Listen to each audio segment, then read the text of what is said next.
Assalamualaikum warahmatullahi wabarakatuh. Perkenalkan, saya Andi Ali Ahmad dari Fakultas Ilmu Sosial dan Ilmu Politik, Program Studi Ilmu Pemerintahan dengan NIM N05131033. Jadi di sini saya akan menyampaikan beberapa opini saya tentang pengelolaan APBN di era Presiden Joko Widodo yang memiliki beberapa kelebihan dan kekurangan setelah saya mencari tahu beberapa artikel dan berita.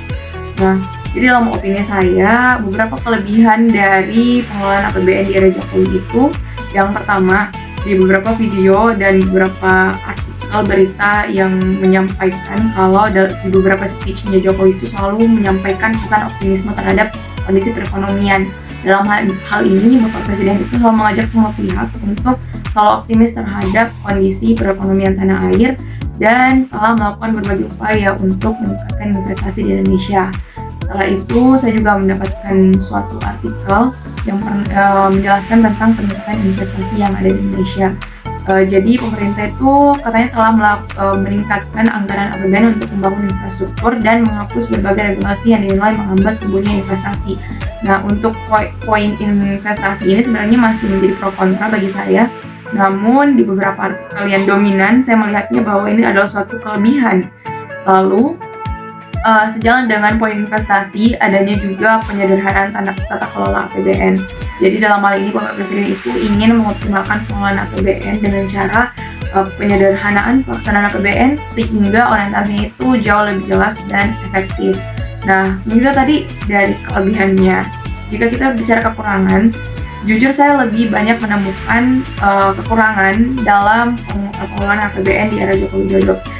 Poin pertama, saya menemukan fakta bahwa Bapak Jokowi itu gagal meningkatkan penerimaan perpajakan. Dalam hal ini, strategi peningkatan penerimaan perpajakan untuk meningkatkan ruang fiskal itu dinilai gagal dengan tax ratio yang diperkirakan hanya 10,1% dari produk domestik bruto atau PDB di tahun 2024, dan ini sangat berbanding terbalik dengan di tahun 2015.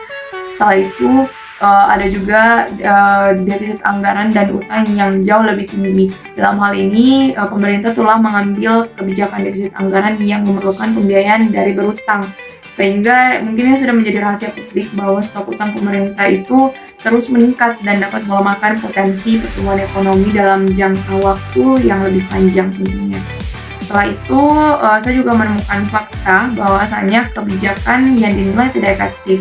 Mengapa demikian? Karena di beberapa kebijakan strategis reformasi perpajakan seperti tax amnesty, khususnya di jilid 1 dan jilid 2, serta kenaikan tarif PPN, dinilai tidak berhasil meningkatkan kinerja penerimaan perpajakan yang ada di Indonesia. Setelah itu, saya juga menemukan fakta bahwasannya pengelolaan APBN itu tidak mampu meningkatkan kapasitas fiskal. Dalam hal ini, Bapak Presiden itu belum berhasil meningkatkan kapasitas fiskal dan belanja infrastruktur selama 2 periode masa menjabatnya.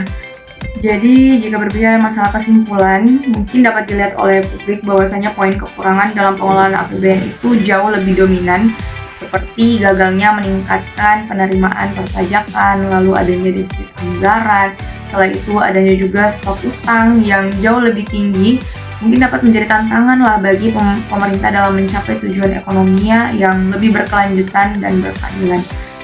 Sekian, wassalamualaikum warahmatullahi wabarakatuh.